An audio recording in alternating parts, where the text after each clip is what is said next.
अस्सलामुअलैकुम, welcome back. उम्मीद करती हूँ आप लोग सब खुश होंगे, खैर ऑफिस होंगे और मज़े में होंगे। सबसे पहले तो आपने मेरी वीडियो को लाइक करें, चैनल को सब्सक्राइब करें। चैनल को सब्सक्राइब के बगैर तो जाने ही नहीं है। और उसके बाद मुझे कमेंट भी लाजमी करना है आप किधर से देख रहे हैं, और उसके बाद शेयर भी करना है आपने। तो ये मेरा पुराना व्लॉग है और ये मेरा पाकिस्तान वाला व्लॉग है, मैंने पहले का रिकॉर्ड किया हुआ है। और ना मेरा अभी मुझे पता नहीं क्यों आज गुस्सा आया हुआ है और मेरी बड़ी मिक्स फीलिंग है। तो मेरा दिल कर रहा था मैं बात करूं। मैं किससे बात करूं? मैंने कहा वीडियो में बात करती हूँ, अपने व्यूवर्स से बात करती हूँ। तो कभी कभी ऐसा गुस्सा होता है जो आप निकाल ही नहीं सकते कहीं पर। बस यही है, फिर दी एंड हम औरतों के लिए अल्लाह के आगे ही झुकना रह जाता है और हम अल्लाह के से ही दुआ करते हैं और अल्लाह ताला हमारी दुआओं को सुन लेता है, अल्हम्दुलिल्लाह। स्टिल एक बात है, जैसे अब मैं अपने पे बात लेती हूँ। मेरा एक बेटा है, कल को मेरी बेटी की शादी होनी है। तो मेरे बेटे की जब शादी होगी तो ऑटोमेटिकली जो आने वाली है वो उसका सबसे पहला हक अब मेरे बेटे पे होगा। ऑफ कोर्स जाहिर सी बात है, बीवी का हक पहला है, माँ बाप से भी पहले। और ये बात शायद उस वक्त मुझे भी जेलसी फील हो। हमारी जनरेशन फिर भी जो थी ना, हम जो बच्चे थे हम लोग फिर भी अपने माँ बाप की सुन लेते थे और हम लोग जैसा हमारे माँ बाप पसंद करते थे वैसा करते थे। लेकिन अब वाले बच्चे तो वैसे ही बड़े फास्ट आ चुके हैं, तो हम लोग को तो इनके हिसाब से चलना पड़ना है।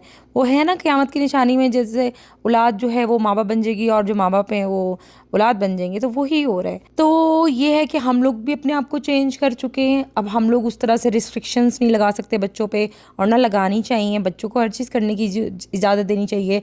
अगर हम जितना बच्चे को रोकते हैं, बच्चे ने वो छुप के कर लेना चीज़। इससे अच्छा तो ये आप उसको अच्छी चीज़ें बताओ, बुरी चीज़ें बताओ, उसको बोलो अच्छा चलो ठीक है करो, देखो इसमें क्या है, इसमें आपको क्या समझ आती है, इसमें आपको क्या नज़र आता है। मतलब हमें बच्चे से इतना मतलब इतना हमें बच्चे के साथ हमें मेरा मतलब है कि बॉन्ड स्ट्रॉन्ग रखना चाहिए कि वो हमसे एज अ फ्रेंड हर चीज़ शेयर कर सके। एक दूसरी बात, लड़कियों को अपने इंडिपेंडेंट होना इसलिए ज़रूरी है क्योंकि हमारे लड़कों को अब दीन की नॉलेज नहीं है कि अगर इस्लाम में अगर आपने शादी कर ली है तो शादी के बाद औरत के क्या हुकूक हैं, और अगर उस औरत के साथ आपने नहीं भी रहना कल को फ्यूचर में, अगर आपकी माँ को, आजकल के तो लड़कों का ये सीन है ना, लड़कों की माँ को अच्छी नहीं लग रही तो कल को वो लड़के अपनी माँ के हिसाब से लड़कियों को छोड़ देते हैं। तो जबकि इस्लाम में अगर आपने उसको छोड़ा है तो आप जहाँ वो रह रही है उस घर से भी नहीं आप उसको निकाल सकते। आपका हुक्म है आप खुद निकल जाएं, आप उस औरत को, उस बच्चों को नहीं निकाल सकते। बट हमारे मर्दों को नॉलेज नहीं है और हमारे लड़कों को नॉलेज नहीं है इस चीज़ की, तो वो औरतों को जलील करके रख देते हैं। तो मैं इसलिए चाहती हूँ औरतों को इंडिपेंडेंट होना चाहिए, अपना खुद कमाने वाला होना चाहिए, अपना खुद अर्न करने वाला होना चाहिए। अपने बच्चों के लिए आया आपका जो दिल करता है, जब दिल करता है आप अपनी मर्ज़ी से कर सकते हैं। तो मेरी बात अगर किसी को बुरी लगी है तब भी कमेंट में बताएं, अच्छी लगी तो तब भी कमेंट में करके बताएं। तो हमें चाहिए, हम अब लड़कियों पे जो इतना फोकस करते हैं, हमें चाहिए कि हम अपने बेटों पे फोकस करें। हम अपने बेटों को टुंडा ना बनाएं, हम अपने बेटों को मैन बनाएं।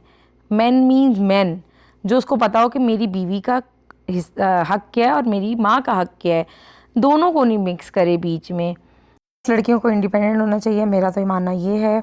और जो अच्छी औरतें होती हैं, अच्छी बीवियाँ होती हैं, अच्छी लड़कियाँ होती हैं, किसी ने काटा नहीं होता, ठीक है, डॉगी ने, कि वो अपना घर ख़राब करके तो स्टेप फॉरवर्ड करें, ऐसा कुछ नहीं होता। हर लड़की अपने घर में बहुत खुश रहना चाहती है और शादी एक ही दफ़ा करना पसंद करती है। लड़की बार बार, कोई लड़की, मुझे नहीं लगता कोई लड़की बार बार शादी करना पसंद करेगी। लड़की चाहती है कि उसका मतलब एक जगह शादी हो, उसके बाद वो अपना मतलब उसी जगह पे गुजारा करे सारी ज़िंदगी। तो हमारे मर्दों को समझना चाहिए, उनको इजी रहना देना चाहिए। पहले बीवियों को बच्चों की तरह पालो, फिर उनसे अपने जो है ना, आप उनसे अपने टर्म्स एंड कंडीशन बनवा सकते हैं। पहले दिन से ही आके जी आप ये ऐसा है तो वो ऐसा है तो वैसा ऐसा है, ऐसा कुछ नहीं है। तो ये बस मैं अपनी, मेरी अम्मा के जो है ना, कुछ लास्ट दिन थे अम्मा के शॉपिंग के, और अम्मा को मैंने निहारियाँ शेरवानियाँ खिलाई। मैंने आपको जैसे पहले भी बताया था, अम्मा जा रही थी तो इसलिए ज़्यादा उनके साथ ही स्पेंड किया टाइम। तो यहाँ पे बस हम लोगों ने इंजॉय किया। पाकिस्तान में काफ़ी अच्छा टाइम रहा, हम मेरा ट्रांजिट, हमने बड़ा घूमा फिरा, बड़ा खाया पिया, और अल्हम्दुलिल्लाह। बस मेरी किसी को कोई बात से ऑफेंस हुआ है या कोई मैंने गलत बात की है तो मुझे कमेंट में बात बताकर लाजमी दुरुस्त कर दें, ठीक है जी। और बस कभी कभी मुझे ना वैसे ही, बस मैं इर्द गिर्द की बातें सुनती हूँ ना, तो मेरा ना दिमाग खोलना शुरू हो जाता है कि किस तरह के आदमी है भाई। औरत को ही बुरा कर देते हैं, औरत को ही बुरा कर देते हैं। औरत को बुरा नहीं करना चाहिए कि जो पेरेंट्स होते हैं ना वो बड़े मोहब्बत से अपनी बच्चियों को पालते हैं। मेरी बेटी है ना, मेरा दिल नहीं करता मैं उसको किसी चीज़ पे ना करूँ। आई डोंट नो कल उसके साथ कैसा होना, लेकिन आई स्टिल प्रे कि मेरी बेटी जैसा उसका बाप है ऐसी उसकी अल्लाह ताला आगे किस्मत अच्छी करे, और अल्लाह ताला तमाम बेटियों की किस्मत अच्छी करे। मेरा मालिक हर बेटी के लिए अल्लाह ताला ज़बरदस्त किस्म के वसीले अपनाए, अच्छा बेटा मिले उनको, अच्छा तरबियत वाला दीन वाला उसको लड़का मिले। तो अल्हम्दुलिल्लाह अल्हम्दुलिल्लाह अल्हम्दुलिल्लाह आज का जो ज्ञान है ख़त्म हुआ जाता है पेरी पेरी बाइट्स पर, नैंडोज़ की। वैसे तो मुझे नैंडोज़ कभी अच्छा ही नहीं लगा, लेकिन इसकी peri peri bites are so good, गर्मा गर्म दिल गुड। तो जी यहाँ पे इस चिकन में बहुत स्मेल थी। अब बड़ा अच्छा फील हुआ मुझे रिकॉर्ड करके, like I am feeling light right now ना। मतलब ऐसी दिल में बात रखती है, बता रहती है, लाइक बस 30 बस करते हैं। औरतें बुरी नहीं होती, औरतें बड़ी वफ़ादार होती हैं, बड़ी वफ़ादार होती हैं। तो आज का व्लॉग ख़त्म करते हैं यहीं पे। वीडियो को प्लीज़ लाइक करें, शेयर करें, कमेंट करें, चैनल को सब्सक्राइब करें। इंशाल्लाह नेक्स्ट वीडियो में मुलाकात हो रही है। टिल देन टेक केयर, अल्लाह हाफिज़।